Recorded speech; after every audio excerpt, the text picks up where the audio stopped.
संभल में एक और मंदिर मिला है और उसी तरह वाराणसी में भी मंदिर मिला है। दोनों ही मंदिर भगवान शिव से जुड़े हुए बताए जा रहे हैं। हम आपको बताते हैं आखिर कैसे इन मंदिरों के बारे में जानकारी मिली है।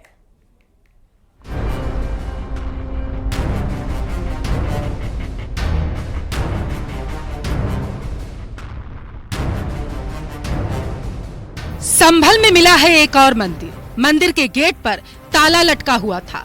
संभल की मुस्लिम आबादी वाले इलाके के बीच ये मंदिर मिला।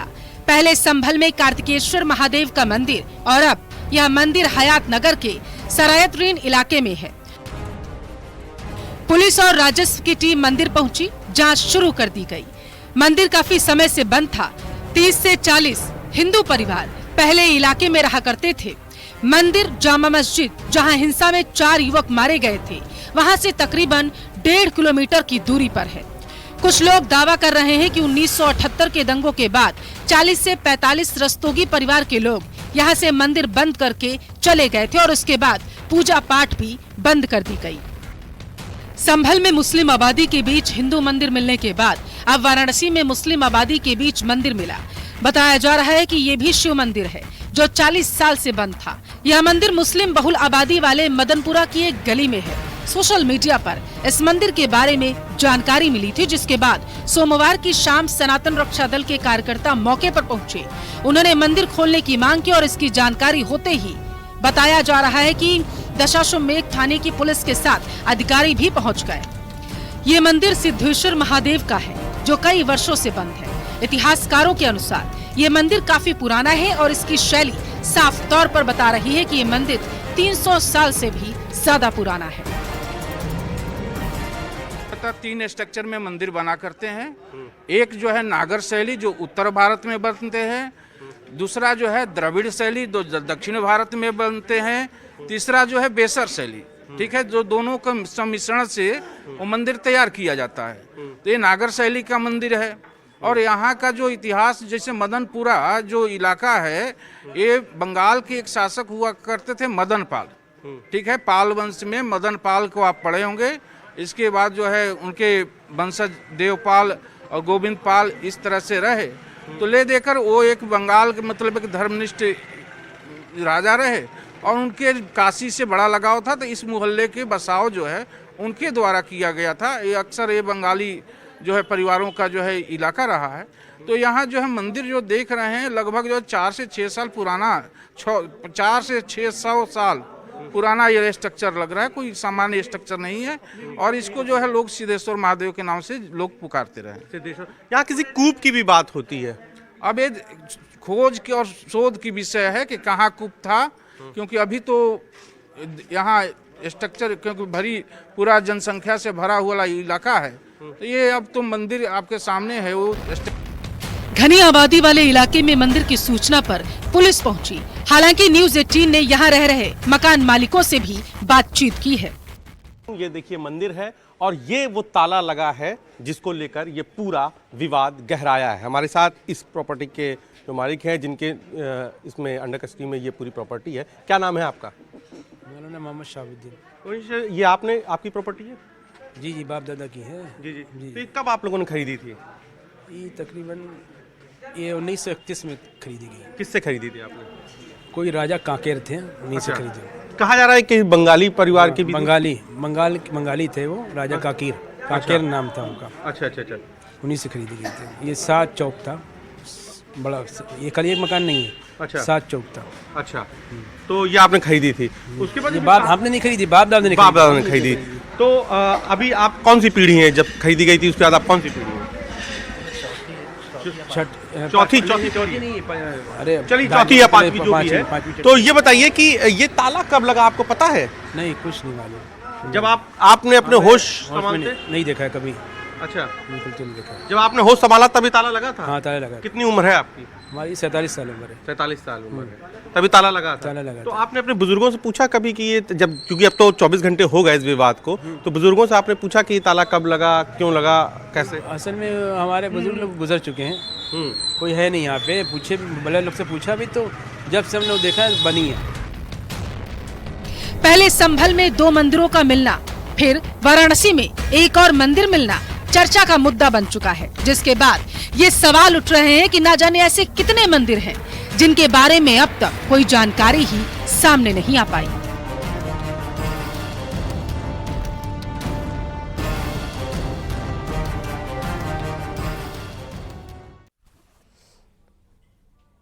और प्रियंका के बैग पॉलिटिक्स चर्चा में है। प्रियंका पहले फिलिस्तीन के समर्थन वाला बैग लेकर संसद पहुंची थी और अब बांग्लादेश के हिंदुओं को समर्थन करने वाला बैग लेकर संसद पहुंची है। देखिए रिपोर्ट।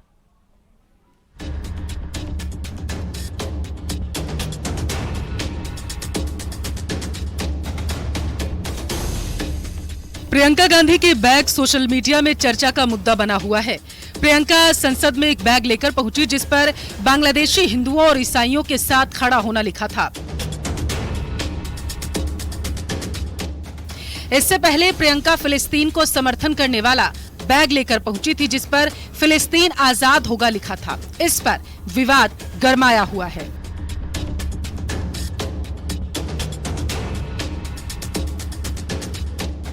लोकसभा में सोमवार को प्रियंका गांधी ने प्रश्नकाल के दौरान कहा, सरकार को बांग्लादेश में हिंदू और ईसाई अल्पसंख्यकों पर हो रहे अत्याचार के खिलाफ आवाज उठानी चाहिए, उनसे बातचीत करनी चाहिए और उनका समर्थन भी करना चाहिए। जून 2024 में प्रियंका ने इजराइल के प्रधानमंत्री बेंजामिन नेतन्याहू की आलोचना की थी। तब प्रियंका की टिप्पणी नेतन्याहू के अमेरिकी कांग्रेस को दिए भाषण में गाजा में चल रहे युद्ध का बचाव करने के बाद आई थी। तब उन्होंने कहा था, गाजा में इजराइल सरकार ने क्रूरता पूर्वक नरसंहार किया।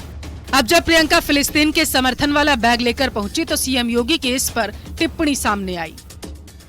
कल कांग्रेस की एक नेत्री संसद में फिलिस्तीन का बैग लेकर घूम रही थी और हम यूपी के नौजवानों को इजराइल भेज रहे हैं। वहां पर यूपी के अब तक लगभग 5,600 से अधिक नौजवान इजराइल गए हैं निर्माण कार्य करने के लिए और हर नौजवान रहने का फ्री, खाने का फ्री और 1.5 लाख रुपए उसको वहां पे अतिरिक्त तो मिल रहे हैं और पूरी सुरक्षा की गारंटी भी है।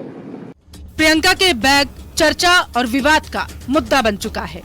अब देखना यह है कि आने वाले वक्त में क्या प्रियंका किसी नए बैग के साथ संसद पहुंचेगी। बता दें कि प्रियंका ने सवाल उठाने वालों से कहा था कि मैं कैसे कपड़े पहनूंगी, इसे कोई और तय नहीं कर सकता। वर्षों से चली आ रही रूढ़िवादी पितृसत्ता को मैं नहीं मानती, मैं जो चाहूंगी वही पहनूंगी।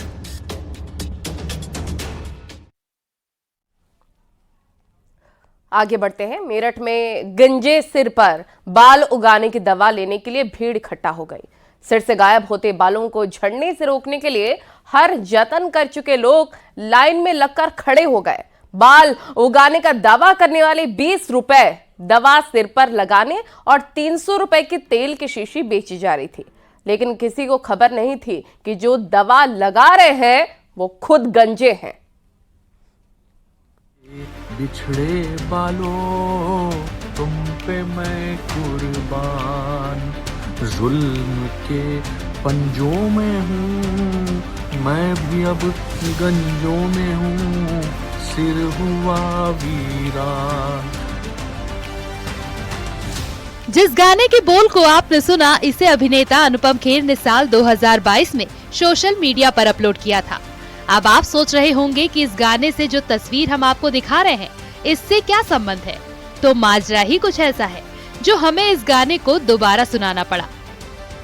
जो तस्वीर आप देख रहे हैं, दरअसल ये बालों के दर्द वाले लोग हैं जो सिर के बाल खोने के बाद लाइन में लगे हैं।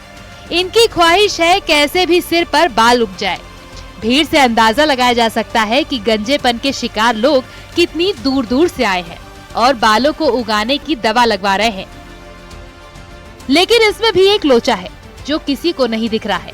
जो डॉक्टर लोगों के सिर में दवा लगा रहे हैं उनके खुद के बाल नहीं हैं। लेकिन इतनी बड़ी भीड़ में इस तस्वीर पर किसी की नजर नहीं पड़ी।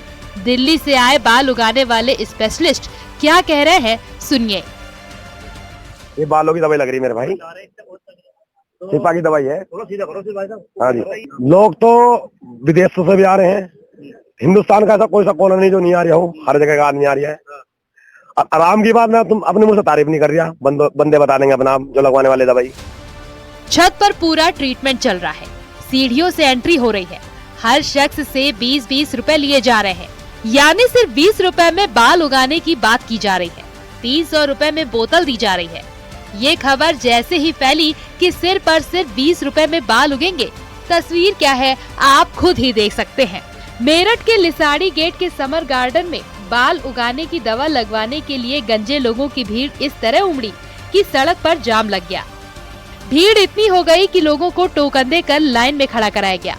दावा किया जाता है कि इस दवाई को लगाने के बाद सिर पर बाल आ जाएंगे। हालांकि इस खबर से प्रशासन बेखबर रहा। ये यहाँ पे दवाई लगाने आए मेरठ में, मैं यहाँ से इनसे मिलने आया, इन्होंने मुझसे कहा भाई यहाँ व्यवस्था खराब हो रही है, हम रोटी भी नहीं खा पा रहे, यहाँ भीड़ इकट्ठी हो रही, क्योंकि अगर भीड़ काबू में नहीं आती तो हम वापस चले जाएंगे। ये अपने भैया बालों की दवाई लगा रहे हैं, बाल आ रहे हैं लोगों के। कहाँ से आए लोग दवाई लगाने? ये दिल्ली से आए। शौकत बैंकेट हॉल में बिजनौर के रहने वाले सलमान और अनीस साथियों के साथ दवा लगाने के लिए रविवार को पहुंचे थे। सलमान पहले से दिल्ली के मंडोला में सिर पर बाल उगाने की दवाई लगाते हैं। सलमान मेरठ में रविवार को दवाई लगाने अपनी टीम के साथ पहुंचे। लेकिन ध्यान देने की बात यहाँ ये है कि जो सिर पर दवाई लगा रहे हैं और बाल उगाने का दावा कर रहे हैं, उनके सिर पर खुद ही बाल नहीं है। Bureau report, news 18। सूना ये सर कर गए तुम तो कब के